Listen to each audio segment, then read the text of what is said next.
So as Tom said, thank you again to Simeon, the Delphi Economic Forum, and all of you for digging in. As Tom said, we're going to talk about the region, the Eastern Mediterranean, but actually, we've been talking about developments like the East Med Gas Forum and all the rest, but there was a starting point, and that's the trilateral between Greece, Cyprus, and Israel. So I'm honored to join, to moderate a conversation between Congressman Ted Deutch, who is the chair of the Middle East and North Africa Committee, and also the co-founder of the Congressional Hellenic-Israel Alliance, former Defense Minister Apostolakis, Evangelos Apostolakis, and Admiral Alexandros Diakopoulos, the present National Security Advisor of Greece, of the Prime Minister Mitsotakis.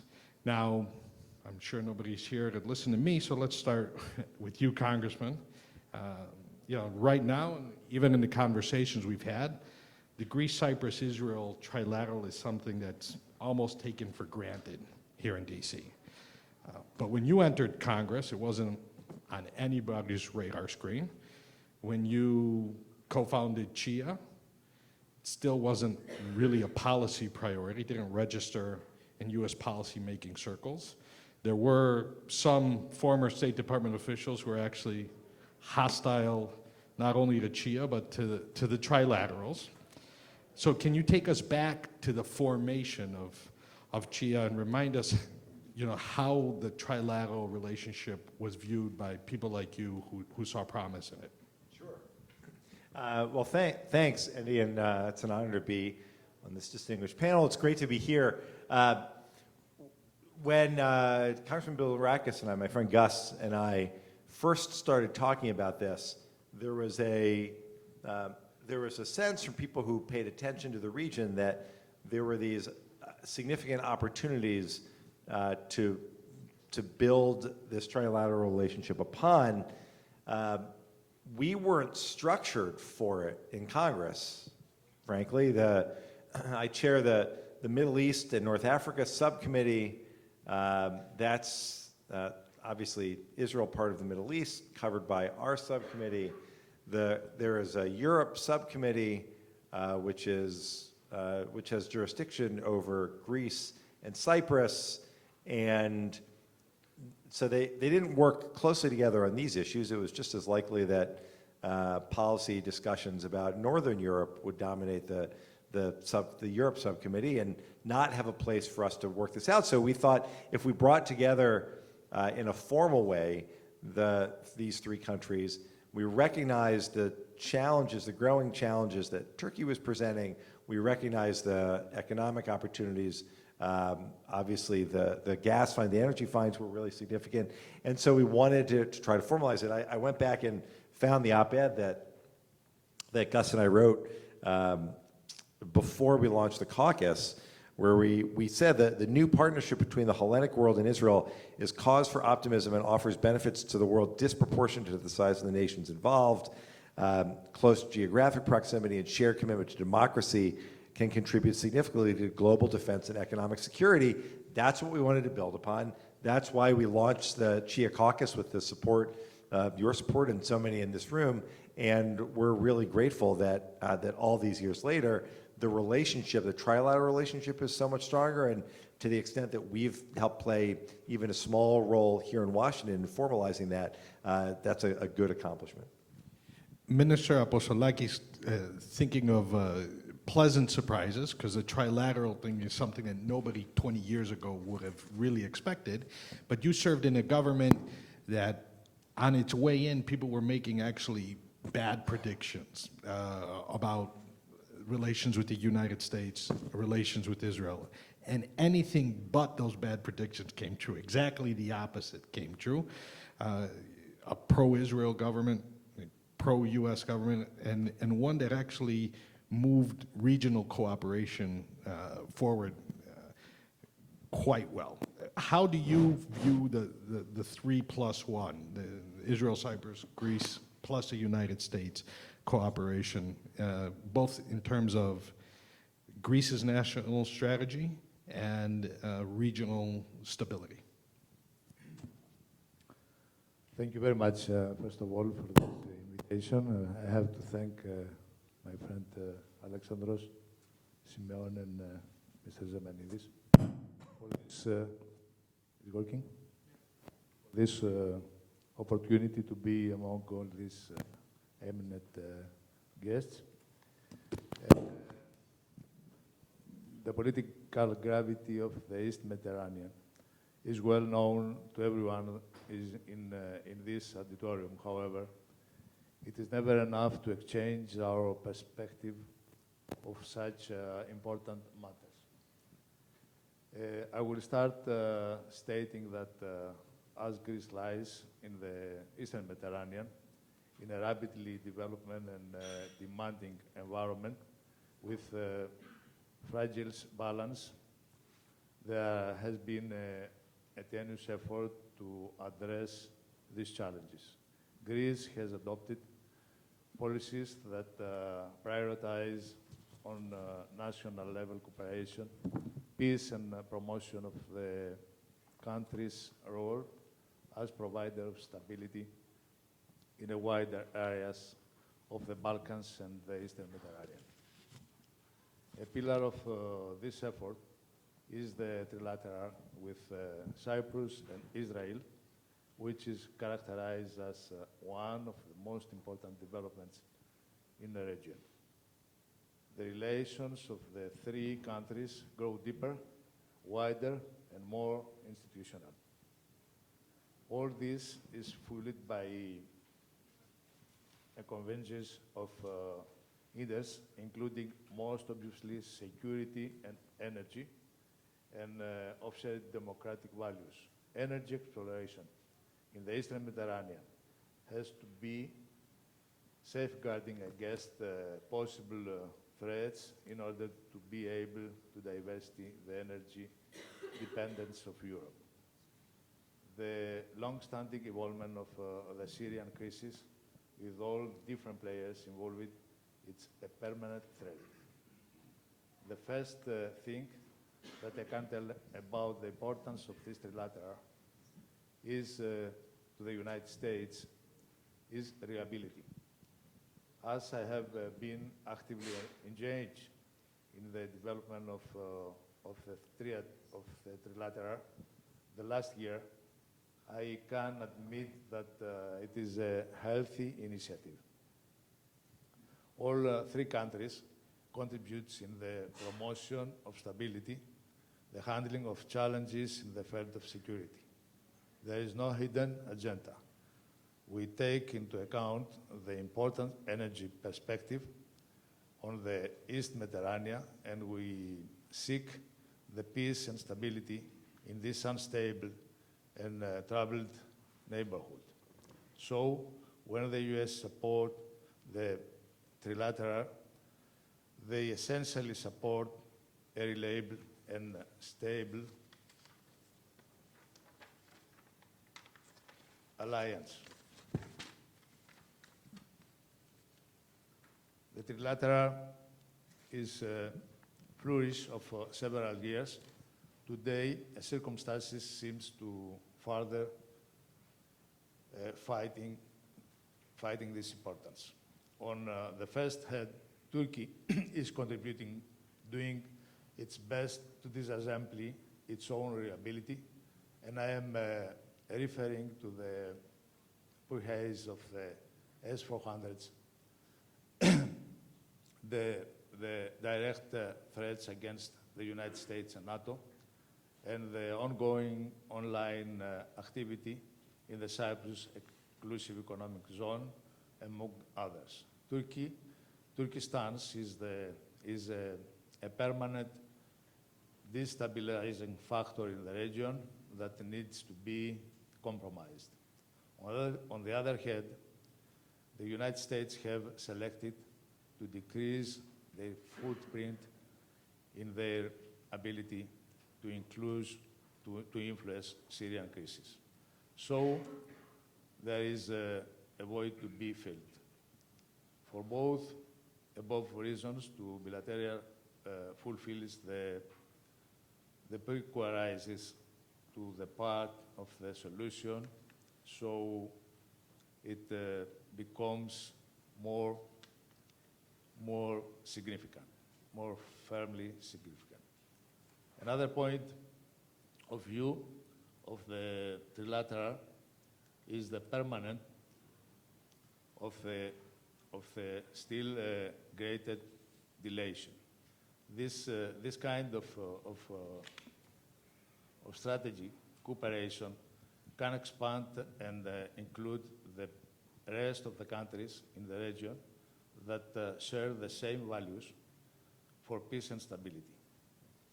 For example, Greece is continuously trying to bring together Israel with Egypt, Jordan, and United Arab Emirates.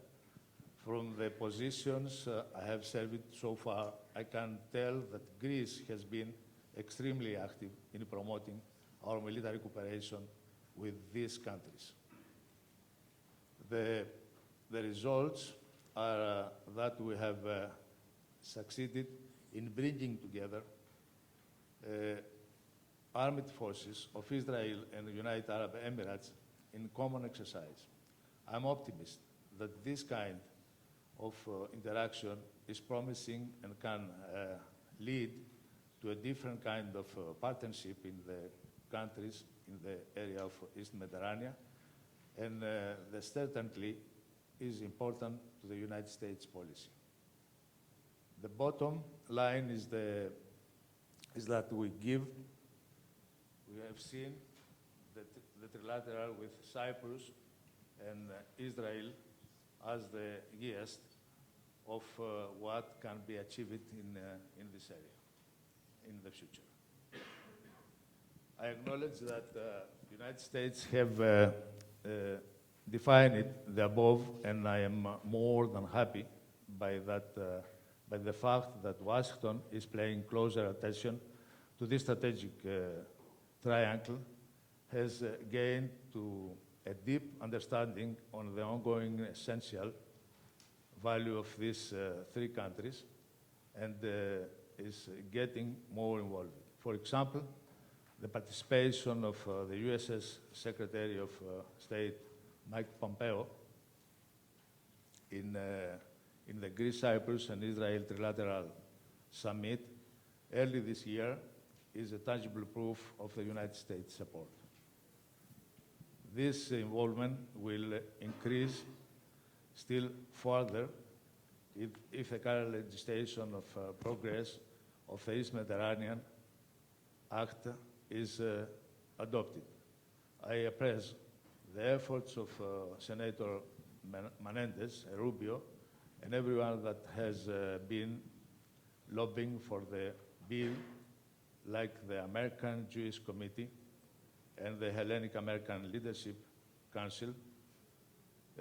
And this is the first time that the United States Congress has shown such an interest, even in Turkish violations of Greece airspace and territorial waters, and the Cyprus exclusive economic zone. The Senate bill is in the right direction and confirms that Greece is a serious player which has a role in the broader region.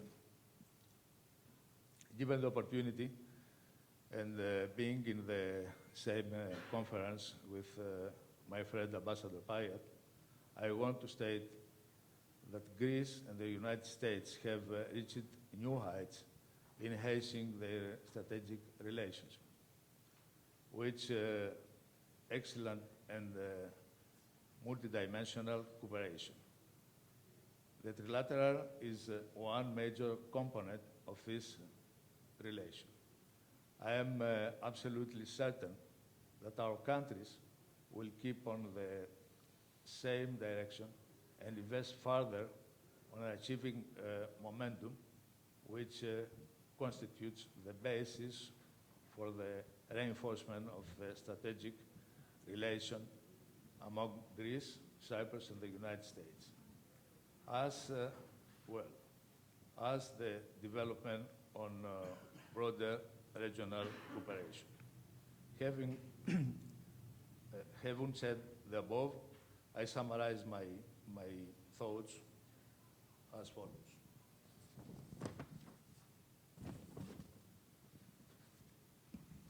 The Greece, Cyprus, and Israel Trilateral Initiative is a robust reality with great momentum. Greece has worked hard for this, and I don't see a single reason why this not be continuous effort. All three countries have a common interest with the United States. The United States has long recognized that and has been supportive to the trilateral. I can tell that today there is widespread recognition of in Washington of the trilateral strategic value, which becomes more significant as doubts mount about Turkey's reliability. The trilateral has more dynamic than many others imagine, and if properly supported, the trilateral could redefine the relations of Israel with the Arab neighborhood countries. This is very, very important, I believe.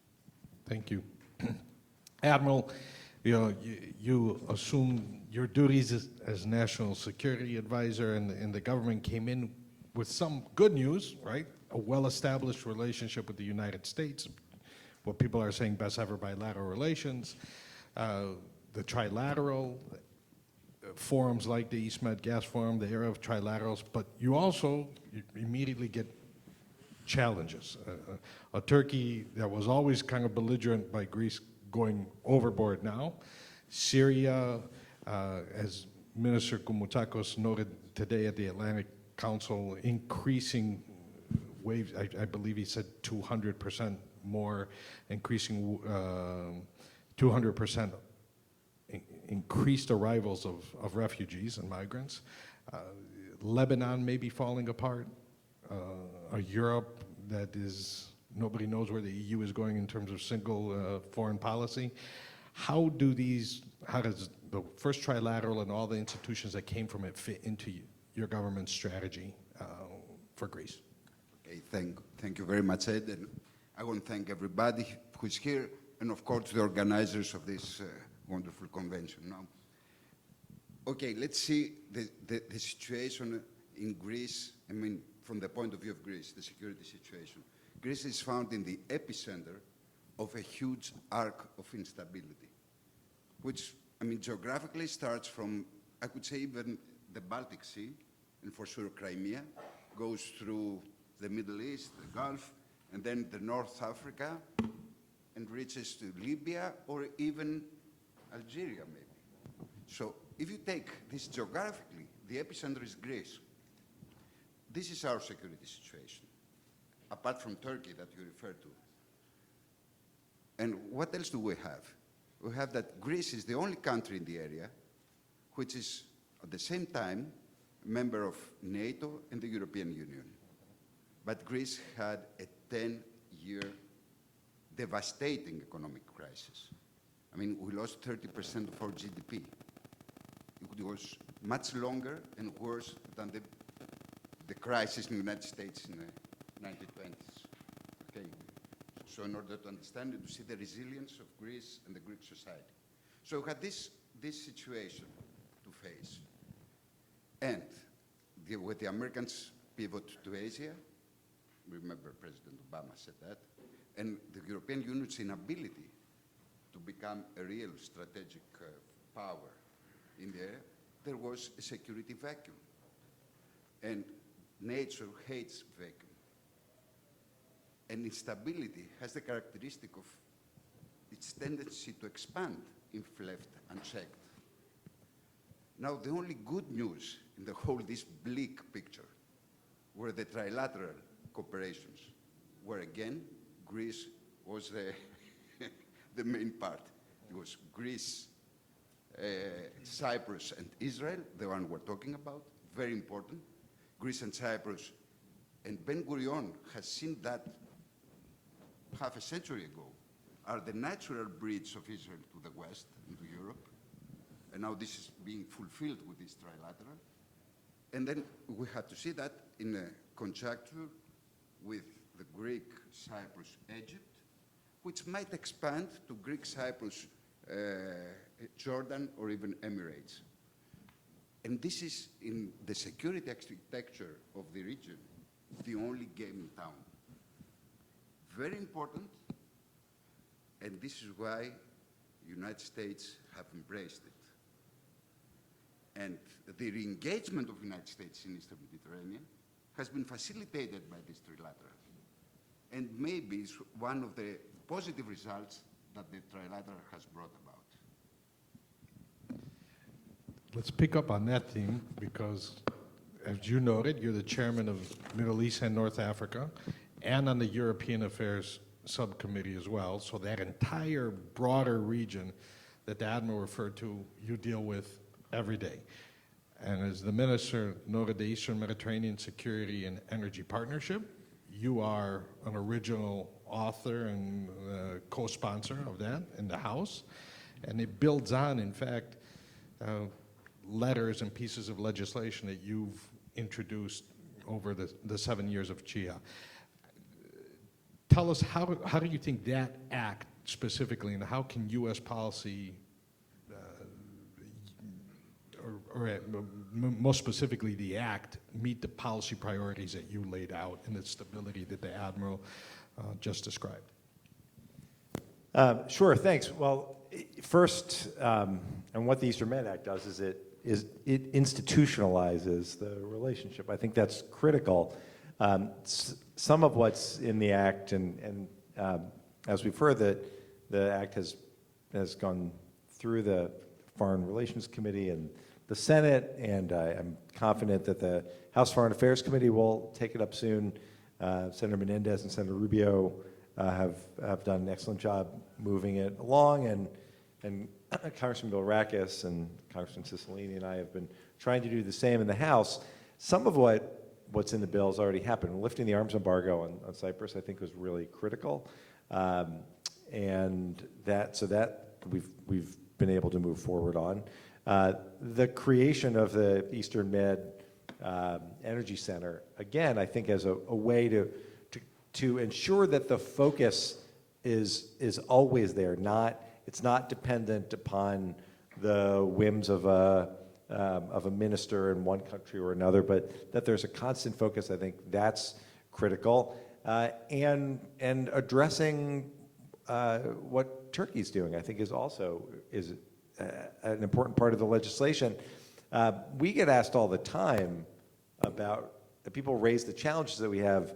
Turkey's a NATO ally, and how do we deal with these challenges? And to the extent that there are strains being placed upon NATO in this relationship, the strains are coming from Turkey, not from the United States or Cyprus or Greece or Israel, who look at the NATO relationship and Turkey's role and ask the question, which we've tried to address in the bill, and we've included these reporting requirements so that there's a better sense of when Turkey is violating the EEZ of Cyprus, and when Turkey is violating Greece's airspace or territorial waters. That's an important piece of this, because it makes clear that whatever those challenges are, there's now an institutional framework to try to address them. Minister, excuse me. Now, the previous government, and it used to be in Greece that one government would come in, be pro-American, and the next government would not be, right, or would be less so. Would you say that right now the broad consensus in Greek politics is this orientation, pro-American, pro-regional cooperation, pro-Israel? I believe the Greek governments continue the same in the same direction. The stability of the area and the role of Greece the last years is in the same direction. We believe that the main goal of the countries in the area is the peace. The peace means stability and open horizons for any positive continues. You know very well that the trilateral between the Greece, Israel, Cyprus, also Egypt, became because of the security reasons. The behavior of the Turkish guide us as a necessity to find alternate solutions. Because, as you saw before, and as we have seen here, nobody wants to go against the Turkish directly. Everybody, and we understand that it's a very, very important ally. He's a partner in the NATO. Is someone who has a very significant position, geopolitical position in the area. So when we sometimes complain about their behavior, in the most of the cases they say, okay, found a solution between you. So we have to solve this problem, and at least we have to find solutions holding the peace and stability in the area. So I believe that in the East Mediterranean and the Balkans, we have to make our best efforts on giving solutions and find the best way to have security in the area. Admiral, you referred to the series of trilaterals, not only Greece-Cyprus-Israel, Greece-Cyprus-Egypt, Greece-Cyprus-Jordan. I think there's been Greece-Cyprus-Palestinian meetings. And as we heard before, this has culminated in the East Med Natural Gas Forum, which creates this unbelievable visual of Israel and the Palestinians, Italy, Greece, Cyprus, Jordan, all at the same table. And of note, the communique, the joint communique, left it open. If Turkey wants to play by the rules, they can come. If Lebanon wants to play by the rules, they can come in. Are there any initiatives that you foresee in the immediate future that might push this type of regional integration and cooperation along? No, there are initiatives enough. And these initiatives were, in all of them, Greece's part. And as I said before, they're the only ones who provide the security architecture in the region. In all these initiatives, Greece takes part. And I want to stress this out. And I want to say that these are not exclusive. These are inclusive. Anyone who wants to play the game, anyone who wants to play by the rules, he is welcome to participate. But why did we discuss about the trilaterals and the East Med Forum and all that stuff while we have the Mediterranean dialogue in NATO, which is exactly for that reason, the Mediterranean dialogue between the NATO countries and the Northeastern and Middle Eastern, Northern African and Middle Eastern countries. Because while we're talking for the Greek-Turkish problems, we forget that there are no Greek-Turkish problems. Turkey has problems with Greece, but has problems with Cyprus, has problems with Israel, has problems with Egypt, and this is why we cannot use the Mediterranean dialogue as a forum for cooperation in the area. Now we're open to Turkey to come as long as they play with the rules, in a rules-based international system. But the way Turkey is behaving in the area, the bullying tactics and coercion diplomacy doesn't help. And we have to understand that. Because there are two ways you can see the international system. As a zero-sum game, where whatever you win, the other side loses. Or it's a cooperative game. In the whole area of the Eastern Mediterranean, we had some problems simmering from ages. The Palestinian, the Cyprus problem, whatever. And new ones that arise in Libya, in Syria, only one problem has been solved. The one between Greece and Northern Macedonia. Again, Greece is part of this. Because Greece sees the world as a cooperative game, which makes the pie bigger. Turkey sees the world as a zero-sum game. And in this mentality, the win-win or Kazan-Kazan is I win 2 times. Because I win 1 time and you lose, so I win second time.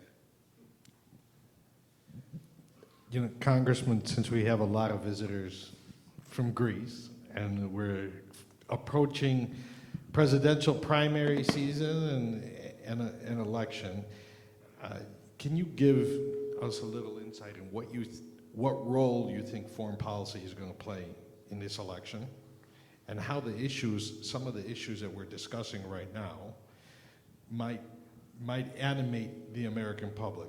Because kind of for the first time, even though people here have been worried about Turkey and have identified Turkey's belligerence for a long time, it seems to be seeping into the mainstream debate more than ever. Sure. First of all, I like that. It's a very helpful description of how Turkey views foreign policy and as a zero-sum game, and I win, you lose, and that's a win-win for me. It says a lot, which gets, I think, to your question, Endy. If you've been watching the presidential debates, it's I think fairly obvious there's not been a considerable amount of time spent talking about foreign policy, and yet, even as those debates are taking place, the conversations are more and more about foreign policy, and Turkey is a big part of that. There will be, I think, a lot of discussion this week at the debate about the president's decision to withdraw troops from northern Syria and Turkey's role in that decision, and what it means when America chooses to take an action to turn our back on the Kurds, which was met with a resounding bipartisan vote of disapproval by the House of Representatives. What it means to turn your back on the Kurds, but then also the conversation that it has sparked about Turkey's intention in northern Syria, Turkey's intentions in Syria altogether, the idea, the threats of ethnic cleansing, the talk of moving millions of refugees from other parts of Syria into this part of northeastern Syria. I mean, all of these conversations have caused people to start to take a harder look at foreign policy generally, which I think is really important, because I think America's role in the world needs to be a central part of presidential campaign, but also the challenges that we face in this region, and specifically the challenges that we face because of decisions that have been made by Turkey. So I do think you'll see a big part of some part of the debate focused on these issues, and I think that's a positive thing. If you'd like me to tell you who's going to speak the most about foreign policy, or who the Democratic nominee is going to be, or exactly how it's going to shake out over the next year, I'm not going to touch that at all. Do you think? But if I had an answer, I would tell you. Do you think more people are going to jump in the race? There were 20 or so, more than 20 to start with. I think some people were sorry they weren't in that initial party. They weren't part of that mix, and so as some of the people are dropping out, it seems others are now reconsidering. So that's the announcement by Bloomberg and Deval Patrick, and I'm sure there are others looking at it as well. You know, Minister, we talked about energy a lot, and how it's kicked off these regional relationships, but obviously a security dimension has developed. We've seen, you know, Operation Noble Dina. We've seen joint air exercises. During your tenure, something that I know Ambassador Pyatt has worked on a lot, and something that Congressman Deutch and the East Med Act, a significant increase in IMET spending. What is something, you know, that you would urge the United States to do to help Greece play this stabilizing win-win, as the Admiral talked about, role in the region? We've discussed many times with Ambassador Pyatt about the ability that Greece has on communicate with these countries, and we have proved that we have the way to bring these countries closer, even if they have, as you know, many problems in the area. The milestone in this cooperation is the trustness.